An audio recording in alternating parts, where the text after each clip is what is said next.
The room is thronging. We're having to put out extra seats, and frankly, I'm not surprised because we've got a fantastic session now. We know the extent to which the natural world is under pressure.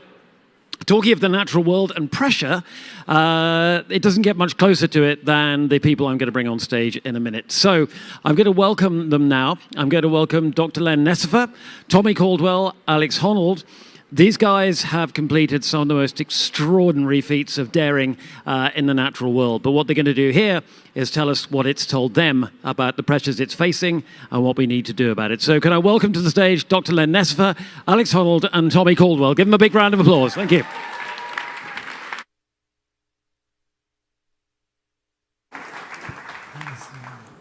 Hello, everyone. This is really exciting. First Climate Week, I think, for a couple of us on stage. So at least Tommy and I. But you might be wondering why am I sitting in this chair interviewing these guys. I've been working with Alex and Tommy off and on for the last 7 or 8 years. I'm owner and founder of a company called Natives Outdoors, where we work with native filmmakers and do indigenous storytelling. And that's brought us in the intersection of some of these stories with Tommy working on things like Oak Flat, and then of course, Alex, you and I working with the Honnold Foundation. But does everyone know who these guys are? Can you get a raise of hands? Yes, let's give them a woo! Awesome. Well, I don't want to have them introduce themselves if it's not needed, but I want to get right into the conversation. Part of what brought you here to to New York is sharing the climb that you just did on the Devil's Thumb, I believe last year, correct? Year before last. Year before last. Yeah. And one of the things in preparing for this conversation, Tommy, that we talked about was how the approach itself to the climb had changed. And it was completely different because the glacier had disappeared. Could you tell me what you saw up there and how this shaped the movie? Yeah, I wonder if I should start with a little context on the movie. Like most people here do know who we are apparently, but probably I would gather a lot of you haven't seen the film yet.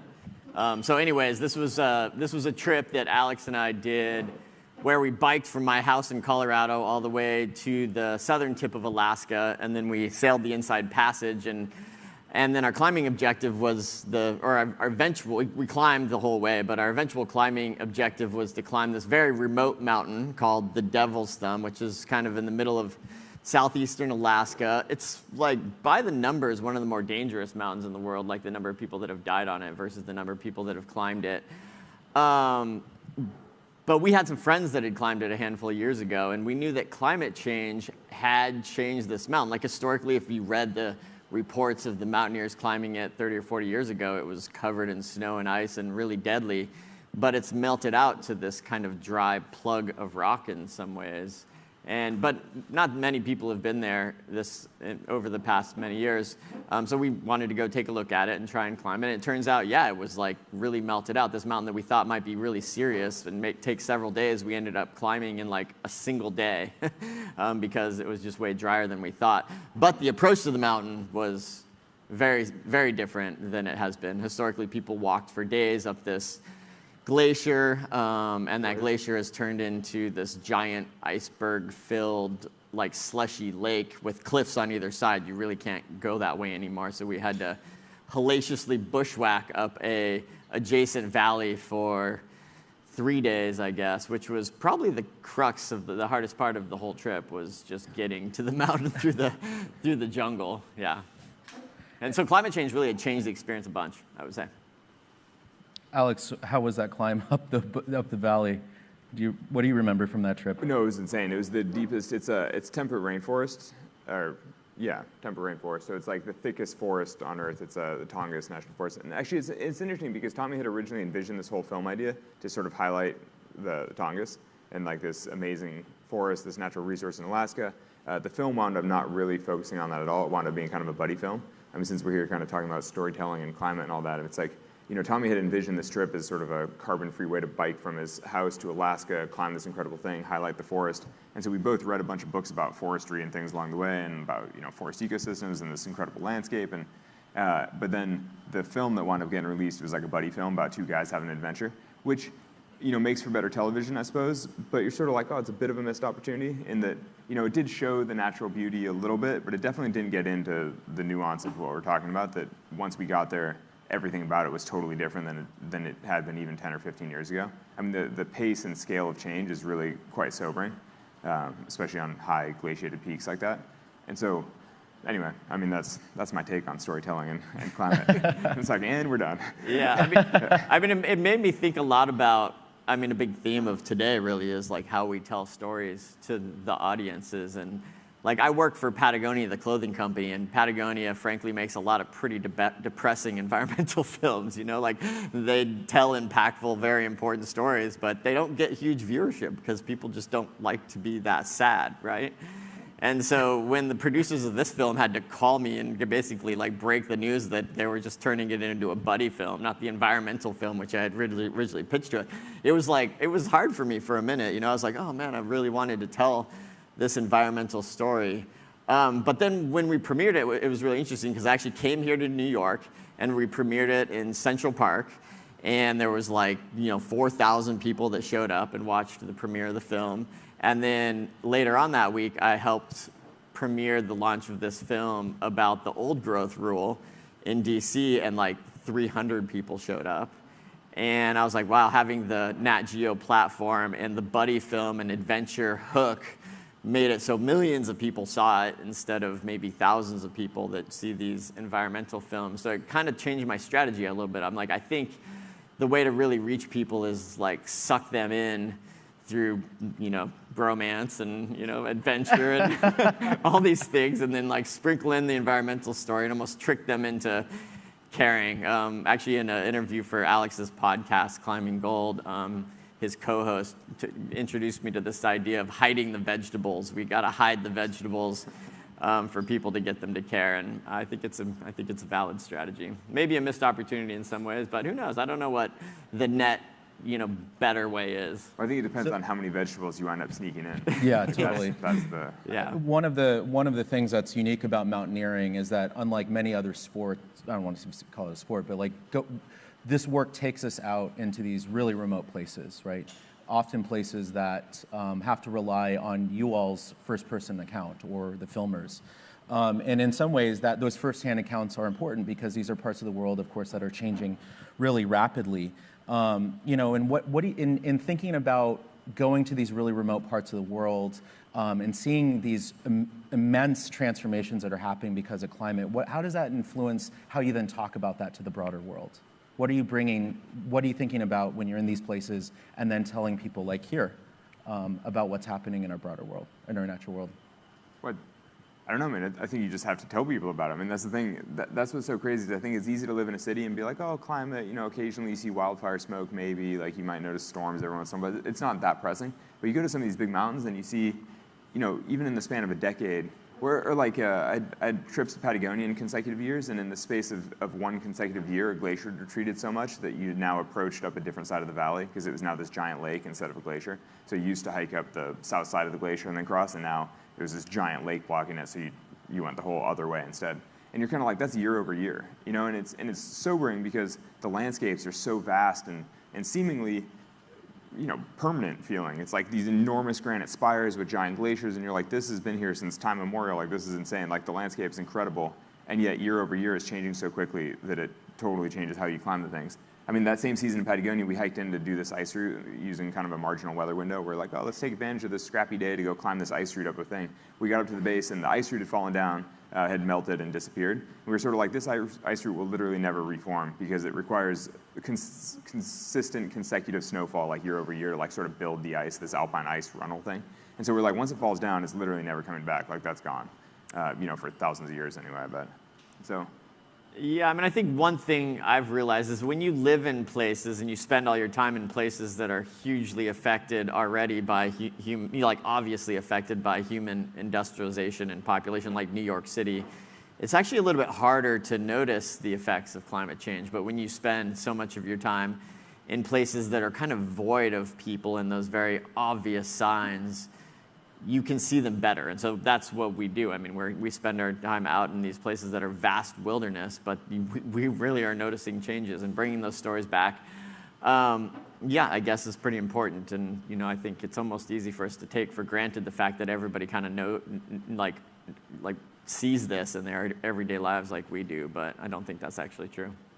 Do you all see that as like kind of a responsibility of the work that you're doing, or is it just something that has just appeared in recent years and recent decades to begin talking about climate, talking about these changes? I think it's a little bit of a responsibility. I mean, nowadays I feel like if I'm going to do some kind of film project or some kind of big media thing, we should at least be highlighting something important. You know, it's like at least highlight the natural world in some way. I mean, like with the Alaska thing, it's like turned into a buddy film, sure, but at least there's still a lot of beautiful footage of crazy peaks and glaciers and forests. Like, I mean, I was kind of compared to, you know, like there's so much other reality TV out there. I'm kind of like, well, this is better than like Mormon Housewives or whatever. It's like, I don't know if anyone here made that, but or whatever. But kind of like as long as you're highlighting the beauty of the natural world, I feel like that's at least an important step. You know, it's like, but then beyond that, it'd be nice to tell real stories like this is changing so quickly, and people don't get to see that often. Yeah. Yeah, I mean, personally, I don't know if I would call it a responsibility per se, Like an but opportunity. yeah, it's like an opportunity. That's what I would call it. Like, I spent most of my life, I spent 25 years of my life pursuing pretty selfish climbing goals. Like, I'm just trying to ascend, you know, and do things that are sort of like about my own personal exploration. Bringing in storytelling about climate change, you know, we're literally trying to do our part to save the world. That brings so much more meaning to it and motivates me hugely. Like when you can combine those things, that feels like the right place for me. One of the things that you mentioned before, Alex, was like hiding the vegetables with the candy of these sort of like, you know, when we think about climbing films and the footage that you get, it's really inspiring. It looks really great. What do you see as the opportunity of this type of storytelling, relying on, say, climbing or a buddy film or that sort of thing to highlight some of these broader things that are happening in our natural world that you guys are seeing firsthand? What do you mean? I'm curious of what do you see as the future in terms of maybe your future work? Are there projects that you're working on where this is threading in, or you know, sort of more broadly in the industry? Do you think there's opportunities there to expand that narrative? Yeah, I don't know. I mean, there's obviously opportunity. I mean, it's kind of case by case. Like every project is a little bit different. It kind of depends on where you're going and what exactly you're climbing and all that. But I certainly think, you know, if you're going to do, and this kind of applies more broadly, not just for climbing, filmmaking, and everything. But if you're going to be doing a project, can you make it useful in some way? Like, you know, is it just purely fluff, or are you doing something that has some tangible value? Like, can you help the environment in some way through what you're doing? And so I feel like, you know, both of us probably think about that with every project we're doing. Like, does this matter at least a little bit? I mean, obviously, you know, we're balancing that against actual climbing performance and doing things that we're proud of and all that. But beyond that, you're like, we should probably try to do something useful. Mm-hmm. Yeah, I mean, I hope the future, wink to Netflix, is that there's a lot of opportunity for this kind of stuff. Like, we need to make more films about them. I think sometimes the, you know, like the production houses and the movie makers underestimate the want of humans to do good, meaningful things or hear about good, meaningful stories. I think we can come a long ways in terms of telling those in a more compelling way. So I think, yeah, figuring out what the right balance of like adventure versus like environment is something that we should think a lot more about. Yeah, actually, so, you know, talking about hiding the vegetables and all that kind of stuff, I do think that a lot of TV production hides the vegetables too much. I mean, particularly in the US, like climate feels so polarizing that people don't want to say something specifically around climate. But that's where I think that the types of films that we're doing and these sort of adventures have a real opportunity. Because the thing is, you don't have to make some polarizing statement about climate change or saving the world. At a certain point, you can just report on what you're seeing. Where you're like, we came to this place, and it's drastically different than it was 10 years ago. Like the facts of the Devil's Climb, the Devil's Thumb, the thing that we climbed in Alaska. Like if you just show a before and after photo and you just show what we're climbing, anybody can see that it's completely different, that it's like transformed in 10 years. And it's sobering because the Alaskan wilderness there looks insane. There are like jagged mountains everywhere. There are glaciers as far as you can see. There's the ocean. I mean, it's this insane landscape. And then you're like, oh, but when you actually look at the peak, it's completely different than 10 years ago. And, you know, and it's more than that, the approach and everything about it's like transforming really quickly. And so I think that that's a real opportunity. You know, I think that sometimes production companies like hide that a little too much because they're like, oh, we don't want to make a statement, we don't make a stand. But you're kind of like, if this is just first-person eyewitness reporting, you're like, you're not, like, this shouldn't be polarizing. Like, this is just, like, it's changed. Like, you can say that. And one of the and you should say that.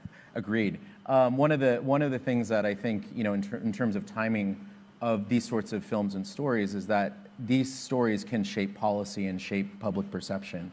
And Tommy, you mentioned the roadless rule and the Tongass and everything that's there. I mean, could you talk about what's happening there, what right now with the roadless rule and how that affects the Tongass? Yeah, so I originally got turned on to the Devil's Thumb because of, like, my main day job is actually working for Patagonia. I have a job title called Global Sports Activist, so I'm kind of tasked with this idea of trying to get the outdoor communities and climbers to jump on board with environmental issues, and part of that is getting on calls with the nonprofits that they grant money to and finding out what's going on. And so through this, I learned about the Alaskan roadless rule, which is basically a strategy that I think the Clinton administration originally came up with it to save the last remaining old growth largely in the Tongass, but the old growth rule is something that's going on. It's like actually a big deal right now in all of North America. And basically all it did is it prohibited government subsidized road building in these big areas. And if you can't get roads in there, then you can't take out the trees. And so I started to learn about this, and then I met this really badass activist named Marina Anderson at a climate conference in Miami, and she lived there, and I started to hear her whole story. And so that became part of the pitch. We were going to go there. We were going to learn about what the logging has done to that place. We spent 4 days with Marina. We went fishing, and it was this really compelling, cool environmental story, and that's really what drew me to the Tongass in the first place.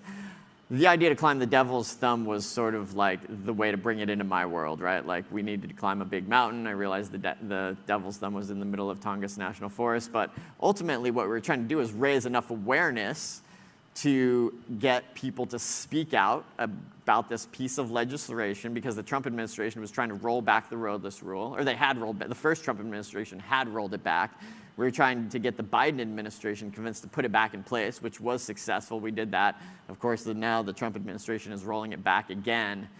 But what you start to realize is that the policy that is surrounding these environmental issues does really make a huge difference. Like, when I look at what we can do as citizens to really affect climate change, I feel like policy really is the biggest lever that we have.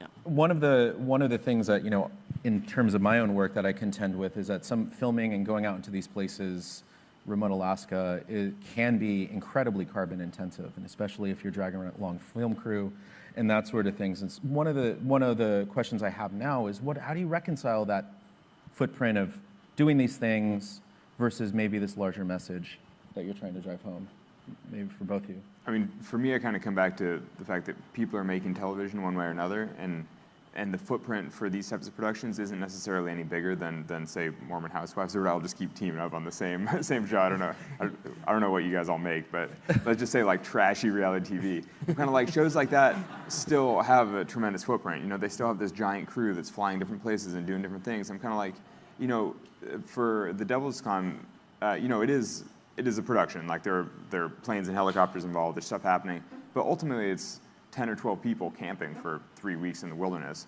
It's not crazy. Like, it's not a Hollywood set. I mean, like, full-on productions are like hundreds of people building roads and doing all kinds of things. So, by that standard, it's like, by the standards of big television, it's pretty chill. And so I kind of think those types of productions are probably still better overall than a lot of other television, just because at the end, at least people at home sitting on their sofa are seeing something truly remarkable and beautiful from the natural world. And I think that's worth it. Mm-hmm. Yeah. But I agree, it's obviously worth minimizing as much as possible. Yeah, I mean, I struggle with